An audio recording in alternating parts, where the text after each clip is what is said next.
Gareth Jones on Speed News Belch. Oi, oi. A lot of people are asking me, is the only Max Verstappen who can win the 2023 F1 World Championship? And I say, oi, slow down. It's only in April. Don't ask me again until at least, well, probably the end of May, actually. We'll know then. Oi, oi.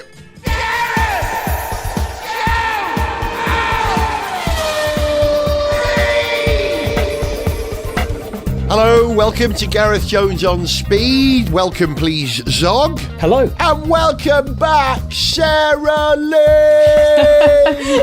Hi, how you doing? How are you? G'day. I should probably say, shouldn't I? I've been away for a little while, but that was quite the welcome. So thank you. It's nice to be back. You've been away forever. Do you remember how to speak the language here and everything since you've been away? Yes, I do, thankfully. Tell you what, I came back with a kilo tan and it's sort of gone now, unfortunately.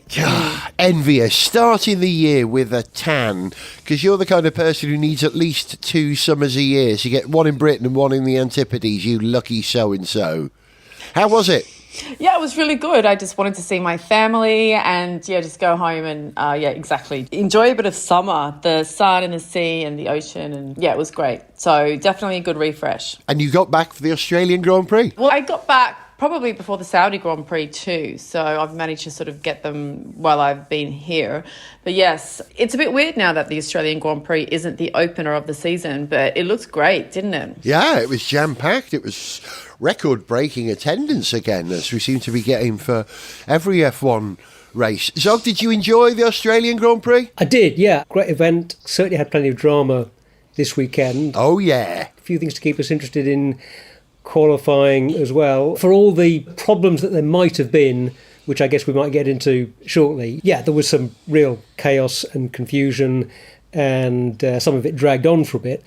But it was a great race. No, I loved it. And I don't think there were any terribly bad decisions in there, to be honest. Some drivers got shafted. Came out rather badly with the way things shook out, but, that's just the luck of the draw.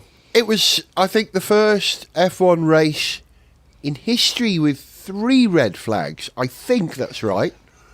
I think that might be right. Yeah. Did you understand, Sarah, what happened at the end of the race? Because it was red flagged with 1 or 2 laps to go, but they sent the cars out to do a rolling start, but not anything happened because you're not allowed to overtake until you've crossed the start-finish line, and as soon as Max crossed the start-finish line, the race was over. Did you think that was logical? Did it make sense? Well, I think from what I've read and listened to following the race, I think the general consensus is that there was not necessarily any mistakes had in their decision-making with that. It was just a shame, really, that was actually the final lap of the race. And then the drivers just finished as they were in succession. So that was sort of a bit of an anticlimax. But I think the crowd would have been happy because there was a huge amount of action in the race.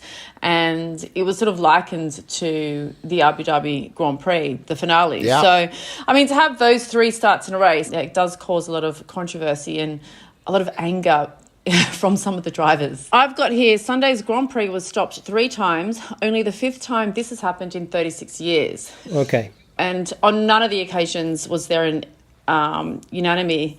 Unanimity. Yes, exactly. It wasn't, all agreed whether that was the correct decision or not. Unanimous, that's the one. It's worth pointing out into what you were just saying, Sarah, about how the crowd would have felt about it. If they hadn't thrown that last red flag, the alternative would presumably have been to run the rest of the race under the safety car.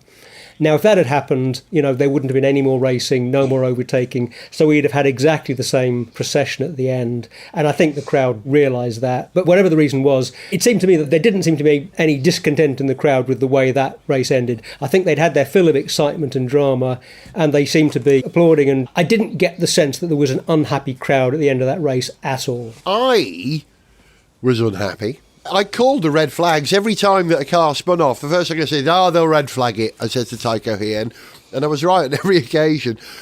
However, restarting the race to run that sort of futile lap, I suppose you could call it, where nothing would happen. I know technically they had to cross the line to complete the race. It just seemed pointless to me, and there should be a clause in the rules which say, when you're this close you can just red flag it and that's it. I don't think it did the show any favours. Even if they just stopped the race, left that red flag and pulled everything and called that the end of the race, I think that would have been more acceptable. I don't think I agree. I think the rule about how you can cut the race short, if you just don't have enough time to complete the race, but the race is a set distance or a set amount of time, and if you can complete that distance all that time, you complete that distance all that time. And if it means that you end up with a slightly odd kind of finish under some odd circumstances that don't happen very often, well, that's sport. That's the way that rules and events overlap and cause unexpected things to happen. And I think it's fine. I doubt we're going to see anything like that for another 10 years or so. How often are you going to have an incident that causes another red flag in the last couple of laps of a race just after another red flag? It's got to be pretty rare. Yeah, well, restarts can produce further carnage, I suppose. And the True. closer you are to the end of a race with a restart, the more chance you have of that happening. I enjoyed the confusion, I have to say. That whole process on screen where no one was absolutely certain whether we were going to go back to the race positions at lap 57 or it was going to be carried over. I enjoyed all that. We've got an unusual precedent here, and that's that's intriguing. How many more permutations of things going wrong at the end of F1 races can there be? Because they keep throwing up new ones, don't they? They do, but when you know who's going to win the race, you need to find some excitement somewhere else, don't you? Oh, sorry. Sorry, how very cynical, Zogger. Yeah, I know. I'm not quite that cynical about it. Yeah. Have you been enjoying the season, Sarah? Well, I was just going to make a comment on that because there's been a few races now, and the one thing that I am enjoying is the success of Alonso with Aston Martin. The Aston Martin team they must have a very good car this year to be keeping up. I mean, that was unheard of the last few seasons. So I think Fernando's got a couple of podiums on the run now. Yeah, and what a podium that was. 3 world champions sharing, how many was it, 11 world championships between them? Let me think. Lewis has got 7, not 8. Max has got 2, so that gives us 9, and Alonso's got 2. 11 world championships on the podium. I think it's possibly the greatest or the winningest championship podium or something of all time. So, yeah, we keep setting these new precedents in Formula One. It's in good shape, therefore, isn't it? Yeah, I mean, it looks like Fernando's got a lot of life in him yet. So, is he on a 1-year contract or a 2-year contract? They might sign him up again after this season, seeing how well he's doing. I think he's got a 2-year contract, hasn't he? This year and next year. And at which point Lewis might be thinking about joining Aston Martin. No, actually, I was saying in the last show that I thought might be in Lewis's interest to jump ship. I don't think he's going to do that. Reading between what he's saying, Zog, he seems committed to Mercedes again now, would you say? Yeah, well, I don't think I've changed my opinion about this. I think he'd be very, very reluctant to leave Mercedes. He's got quite a realistic, level-headed attitude about the capacity in the medium and longer term of Mercedes to deliver the best car on the grid, and he's mature enough to not overreact to shorter term difficulties. I think he's very embedded in Mercedes. I think it's going to take quite a bit to yank him away from there. It was sad to see Daniel Ricciardo in the Red Bull pit and pit wall, Sarah. I felt slightly forlorn looking at him. Well, I don't know. I tend to disagree. He just sounds like he actually needs the year off. From what I saw, he seemed really happy. He was very popular in the paddock. He was very popular with all his Australian mates. They captured a lot of content with him. I saw him having a really positive attitude and having a laugh. But of course, he's probably missing not racing, but I think he probably needs a break. I read actually that Christian Horner commented that Daniel Ricciardo in his simulated sessions had said that Daniel's actually picked up a couple of bad habits, after spending a couple of years away from Red Bull, because he's obviously had to compromise his racing skills to try and manage a different car or trying to get a lesser car to sort of further him along the grid. But so I don't know. I see that. I think he's happy doing what he's doing with the view to probably join again next year. Look, I could be wrong, but he seemed to put on a happy face, not by any means of trying, but I think he genuinely sort of enjoyed his role there, and he's just happy, I guess, relearning and trying to fall in love with the sport again. We'll come back to the other Australian driver in F1 in a moment. Yeah, he barely got a mention, actually. So he did well. Yeah, he did well. He did. Yeah. But first, Zogger, where did Hulk finish? Oh, I can't say I really noticed. I mean, it wasn't insignificant, was it? No, fair play. I mean, we've had this discussion a few times. I've never been quite as impressed by Hulkenberg as you guys know, but never quite a bigger fan. Allowing that he is a terrific driver. Yes, he is, but I just haven't been quite as big a fan. And in the current Haas lineup, I'm Team K-Mag, no question. But no, Hulkenberg kicked Magnussen's ass this weekend. He was he really did. Even if you discount Magnussen's rather sloppy running wide and wiping his car out against the barriers, even without that, Hulkenberg more than had the measure of him, had a great weekend, and he's looking like a driver who's really got a second win. I mean, not quite in the same way that Alonso has maybe, but Hulk was looking really good. Yeah, he had a great weekend, and Haas made a very good choice in putting him in the car, I think. It'll be interesting to see how the rest of the season plays out between those two, though, because I honestly don't think Hulkenberg is much quicker than K-Mag, if he is. So the rest of the season will tell us. Well, he's out-qualified him on every occasion. And he did. Finished ahead of him, I think, in 2 of the 3. I may be wrong. But I think any driver in F1 put a decent car underneath them and, the joy, they could do something with it. And I think Hulk is finding that this year's Haas is not a bad car at all. Clearly, it's better sorted than the McLaren, which, took the entire race to sort of catch Hulk. There were a number of laps between Norris and Hulk where it took, at least 3 laps to get past the Haas. Now, that may be more of a indictment of how poor the McLaren is as opposed to how good the Haas is. Well, I think maybe Hulk was doing a pretty good job of defending as well. He was a bit elbows out. Yeah. Sarah, your new love, apart from Fernando Alonso, I hope is Oscar Piss Ashtray. I think I said his name correctly. He did all right, didn't he? Yes, he got points, so he would be fairly happy with that. Because I don't know, from what I've seen this year, the McLaren car hasn't really done overly well. But no. Yeah, but he did do well. He got in the points. So, yeah, well done, Piastri. But he certainly didn't get as much limelight as Daniel Ricciardo. I don't think he ever will. I don't think he's much of a personality, but you never know. He might come out of his shell. Who is? I mean, Ricciardo is a big, lovely, warm personality. And I hope he does get another race. I hope he does, as you're suggesting, Sarah, I hope he does find that with a bit of time off and a step back, he's able to find a bit more confidence and performance in himself to really have something to offer an F1 team next year. Yeah, well, you hope so. I mean, Fernando Alonso had a year off, although he's probably a bit more of a decorated driver. And then Hulkenberg, he's been out of F1 for a few years now. It is possible to come back if you time it right and get in a good car, but I don't know if Red Bull would put Danny in, where Perez is clearly doing a great job. He drove from the back of the grid to finish very high up in the points. Perez, didn't he, in the last race? What more can you ask? Is Danny going to be better than Perez at that? As an incumbent driver, he's more familiar and experienced with the car. I don't see Perez getting dropped unless it's for some political reason.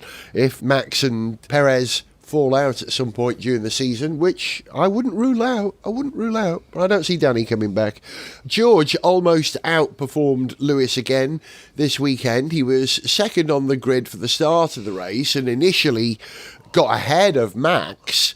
He's making it hard for Lewis George Russell, isn't he? He had some bad luck in the race, though, Sarah. Well, yes, his car caught on fire, so that's obviously not a favourable thing. Yeah. So, yeah, I mean, I think he does give Lewis Hamilton a run for his money, but so he should, definitely, as he's Lewis's teammate. You wouldn't want anything else, I suppose. Yeah, good point. You need drivers who push each other at the very highest level to get the maximum out of the car. Now, let's talk technical for a minute. Sarah, I don't know how much you're across this, but one of the things that Lewis has been complaining about in the last couple of weeks is that because of the position he sits in the Mercedes W14, very far forward, he says, he can't quite get the feel for the car that he likes, sitting further back, sitting more in contact with the back end of the car by sitting over the centre of rotation, the centre of mass or something. I don't know.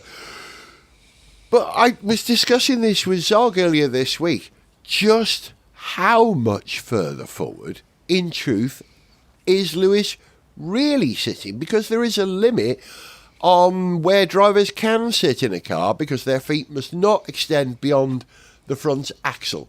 So does this mean he's got his knees bunched up more rather than straight compared to the other drivers? Have the drivers got more of a gap between their foot and the front axle?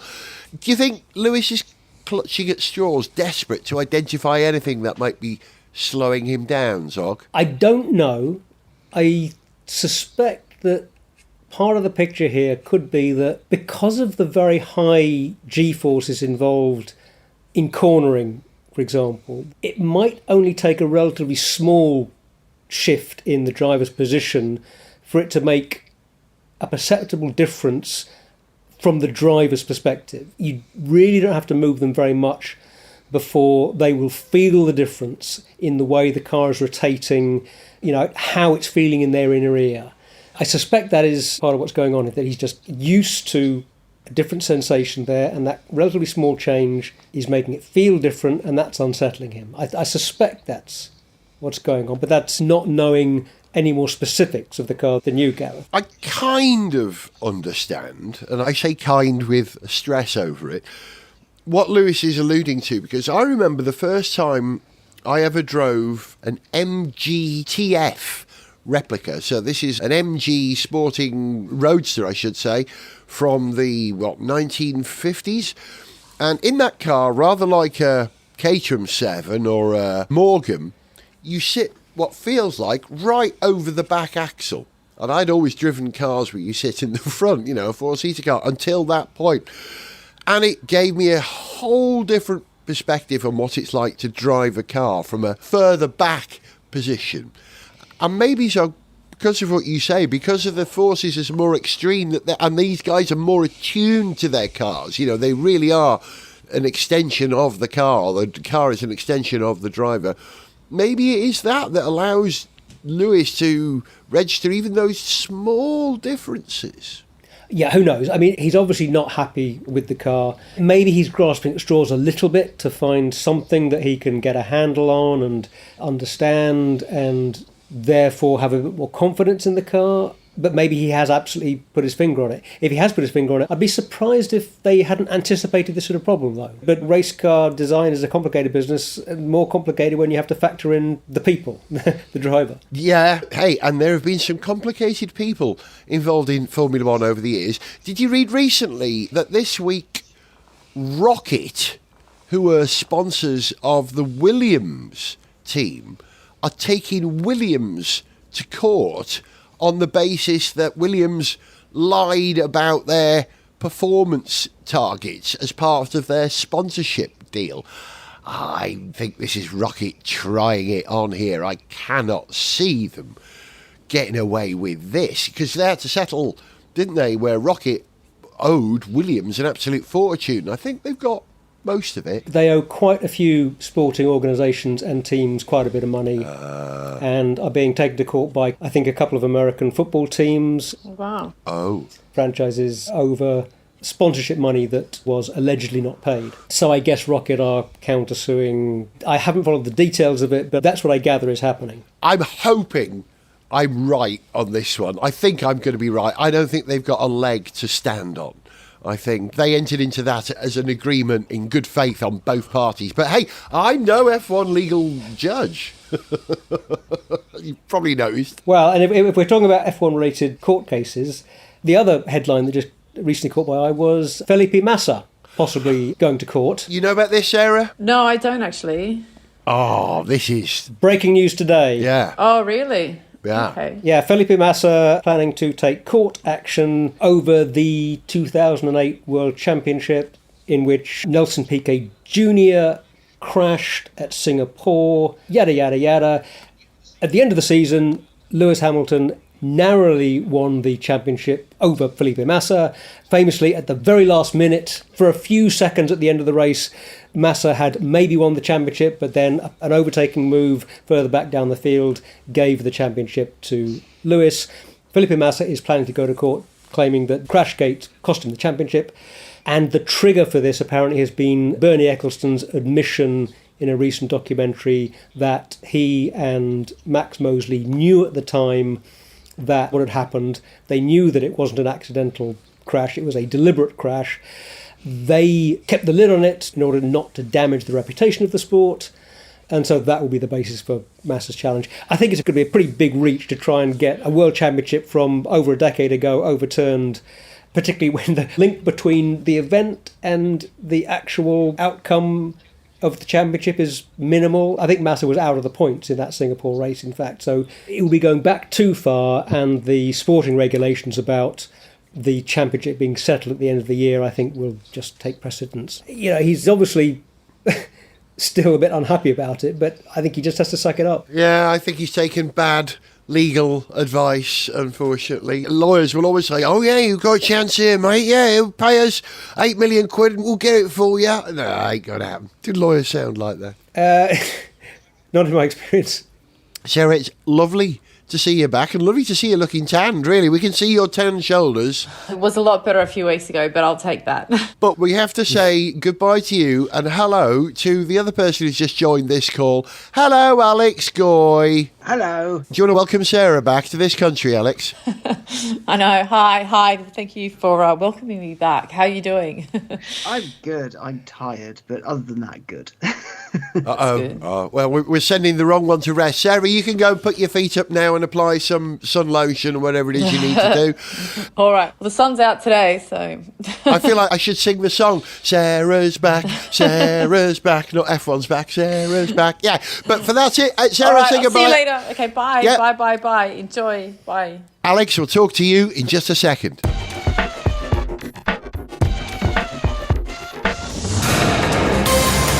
Are you an F1 driver? Yes. Or an F1 team owner? Yes. Or maybe even an ex-team member? Why, yes.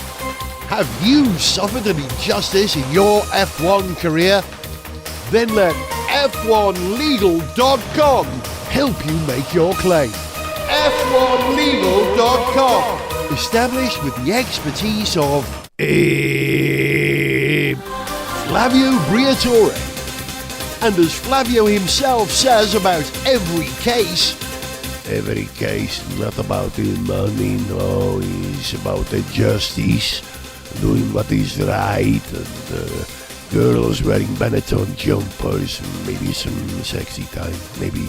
F1legal.com, turning clients into champions.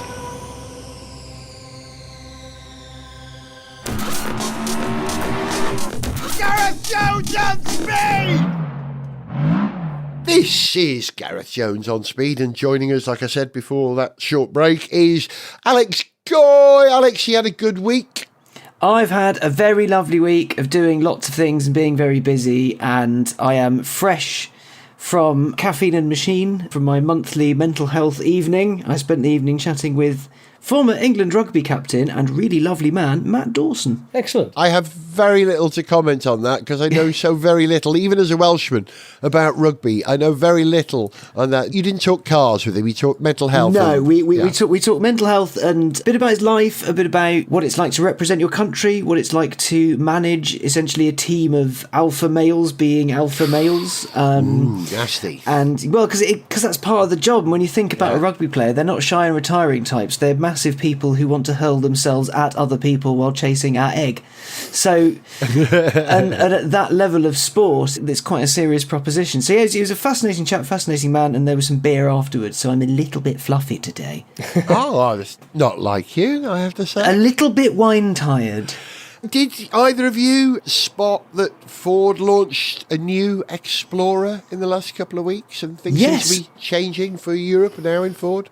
A big Lecky SUV. To go alongside their other big Lecky SUV, but this one's more family style rather than Sports style. And rumour has it they're bringing the Capri back. That's their next EV, isn't it? Yeah. So who reported this story? Because Where did I get it from?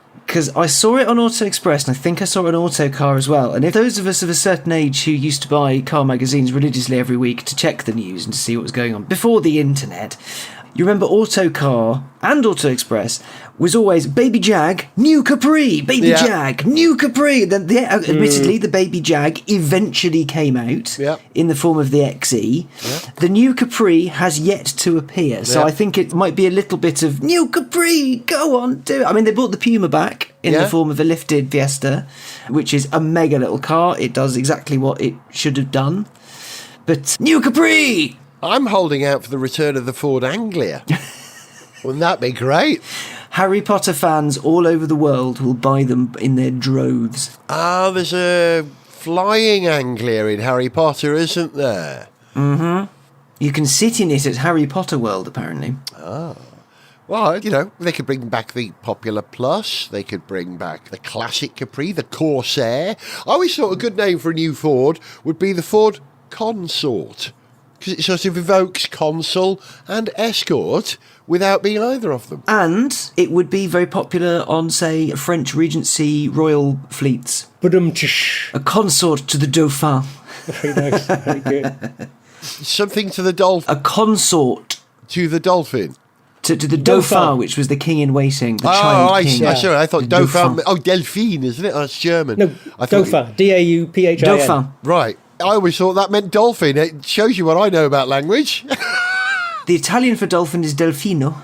Delfino, yeah. Oh, very good. Medievalengo's going well. Given that the Mach-E has been as successful for Ford as it has, trading on the Mustang history, I think, why wouldn't they revive the Capri for a more European-facing electric vehicle proposition? It worked with the Mustang. Why don't they do it with the Capri as well? And other major manufacturers are using some of their kind of heritage models in electric iterations. I say iterations, obviously it's a completely new vehicle.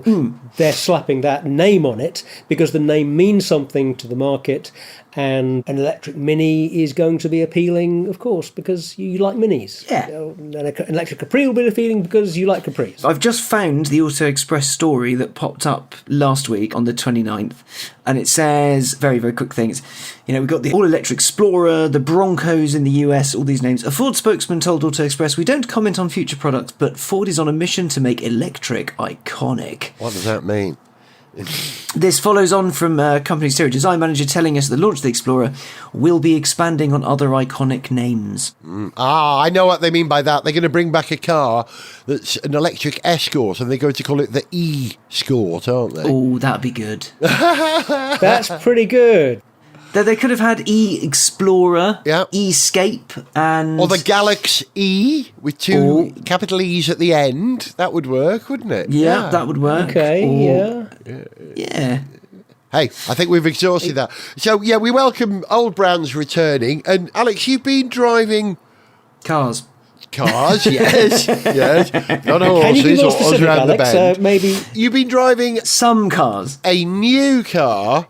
and sort of saying goodbye to an old car. Which one? Let's do the new car first. Yeah, so I had a quick spin in the Audi Q8 e-tron, which is essentially an Audi e-tron, their first SUV, but it's the sort of midlife cycle refresh thing. So it's got a bit of a bigger battery, a bit more range from the battery. So it's a 114 kilowatt hour battery. Will now do, if you get the Sport back, and the mid-tier one will do 343 miles, allegedly.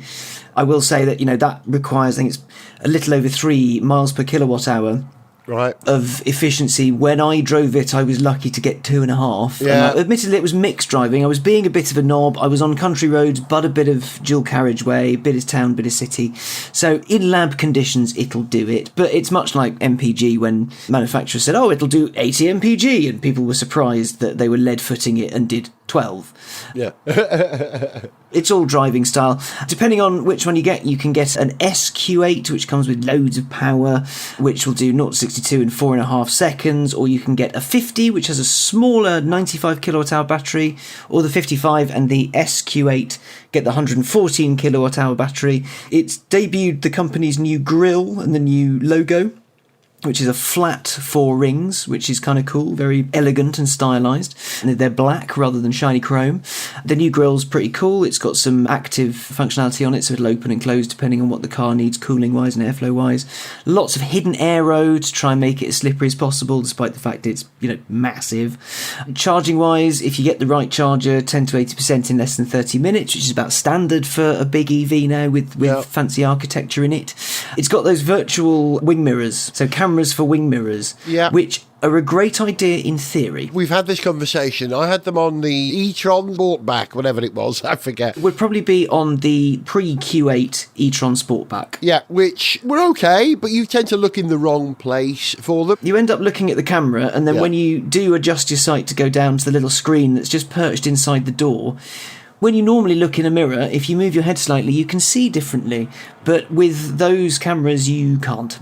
And it's a little off-putting, a little bit of faff. But that's the only real pube in the otherwise lovely soup that is the Q8 e-tron. It's not the most engaging, quick, sporty car to drive, but as a soft, wafty family cruiser with air suspension and all the toys you can possibly imagine, it's a really lovely way to get around. Yeah. It's smooth, it's quick, it's quiet. The materials inside are gorgeous. The touch points are all bang on, There's no sort of obvious cost cuttery anywhere. Everything feels chunky. Everything feels nice. It feels good to be in. And the new design, it does lift it a little bit. The problem the original e-tron had is that it looked a lot like an Audi SUV. And I know Audi's got a little bit of a thing at the minute with its design direction where everything looks like a smaller or bigger facsimile of everything else. Russian dolls, Yeah. Whereas this new design, it kind of lifts it, it modernises it a touch, and it looks sharp. It looks really sharp. It shares tech, Zog, doesn't it, with the Porsche Taycan? They've got commonality, haven't they? That's the e-tron GT. Yeah, there you go. You're thinking of. So you're thinking of the coupe 4-door saloon thing. I'm talking SUV. Yeah. There's some similarity, but the Taycan and the e-tron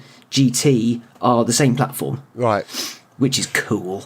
And the Q8 e-tron shares bits across a number of VW platforms. Well, the point I'm trying to get to here is that in some ways, it's not that distantly related to the car I mentioned at the start of this, the Ford Explorer, which is built on a VW, what do we call them? MEB platform.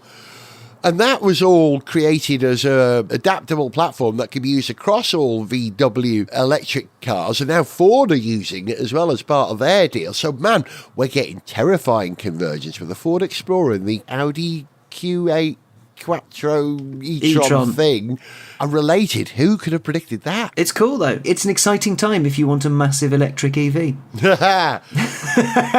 And you've driven one of the great last old internal combustion engine cars. Is this the last Jaguar with a IC engine? So yeah, I went to Spain a few weeks ago to do one of the best but also worst launch events I've ever been on. The best because it was a 500-mile road trip across Spain in V8 sports cars. The worst because it'll never happen again. So Jaguar has launched the F-Type 75 edition, which is for the final year of production. It's to celebrate 75 years of Jaguar sports cars. The XK120 came out 75 years ago. Very handy timing for them. So the 75 edition doesn't come with mechanical tweaks. It's more cosmetics because there's not much more they can do with the platform or the tech beneath it. Or the budget they have available, considering that they're stuck for money. Well, a little bit, yes. But you get some badges and you get some fancy wheels and you get paint that you can't get in any of the others. And it just looks the part.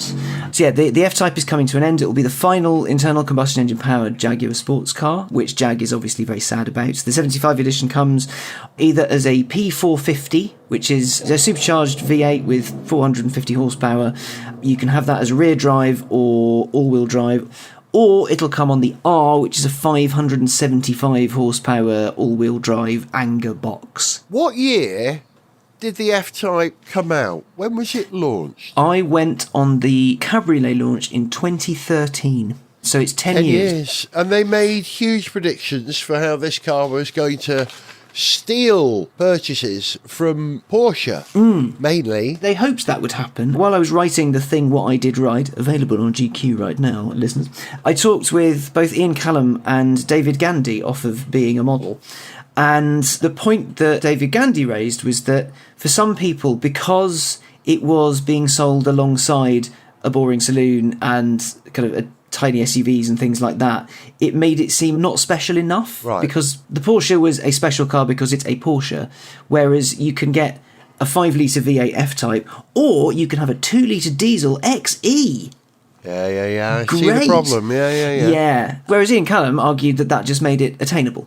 So it's horses for courses. One of them worked for Jaguar, the other one didn't. But it was a very, very bittersweet trip because the car remains really good. They've ironed out a few kinks. The steering's now way more direct. The ride on big 20-inch wheels and stiff springs, in town a little bit rough, but when you're on a nice, smooth, flowy, open B-roady thing, absolutely gorgeous, feels amazing, goes amazing.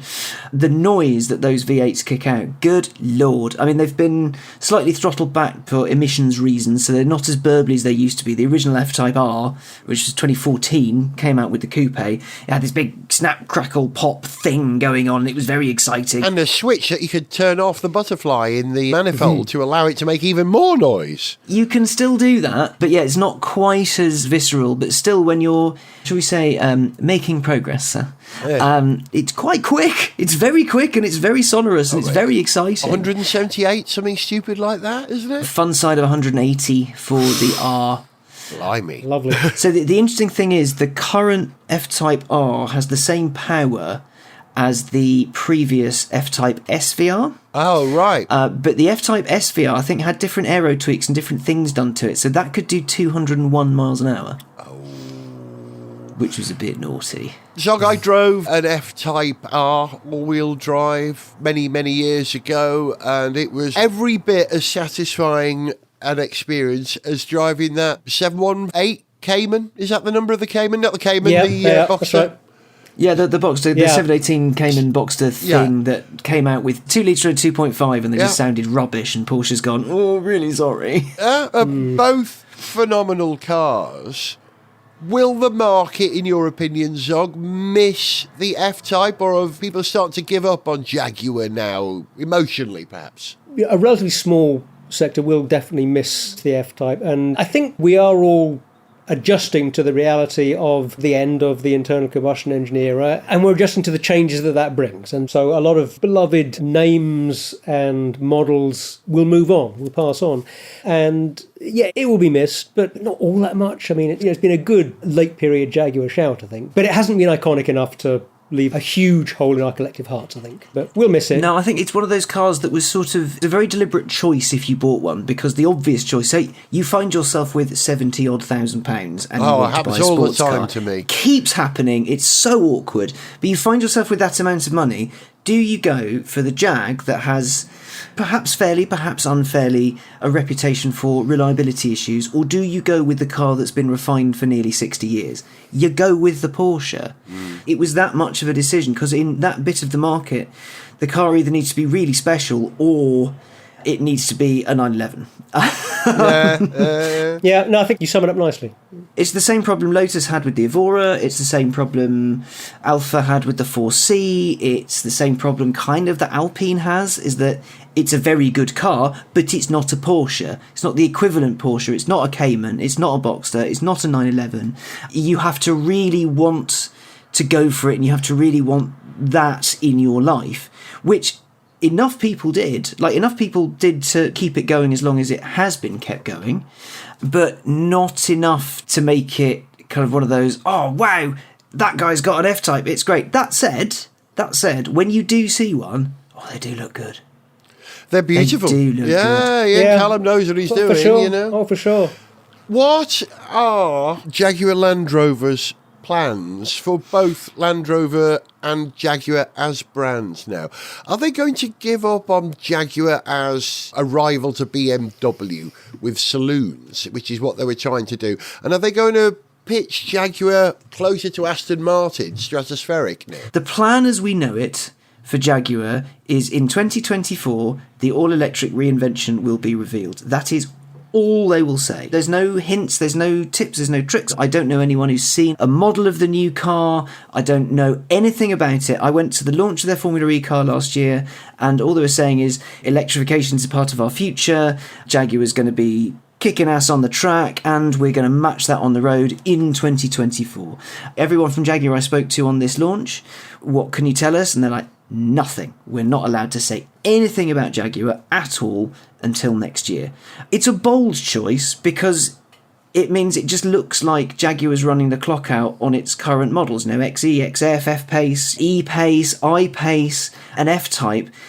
Because they're not saying what's coming next and how it's going to come and what the company's going to look like, it just looks like Jerry McGovern sat in Coventry watching the last ones roll off the line and then doing nothing. And I know he's not doing nothing. There's big stuff coming, but the optic of it is, Jags, we'll just let that quietly die and then pop up in another year or so and make that a thing, which is a great shame because Jaguar as a brand, as a mark, as a manufacturer, has done so much collectively with its cars, and most notably its sports cars. C-Type is responsible for disc brakes. D-Type was a masterwork in aerodynamics. Yeah. E-Type, the most beautiful car in the world, is Enzo Ferrari. If you mention E-Type, you have to say that at least 3 times, otherwise you get attacked by the ghost of Sir William Lyons. Yes. It's a bit like Honda NSX and, Senna did the development on that. Oh. And you also have to say, when you talk about the Jaguar XJ6 Mark III, that Giugiaro considered that the most beautiful car in the world.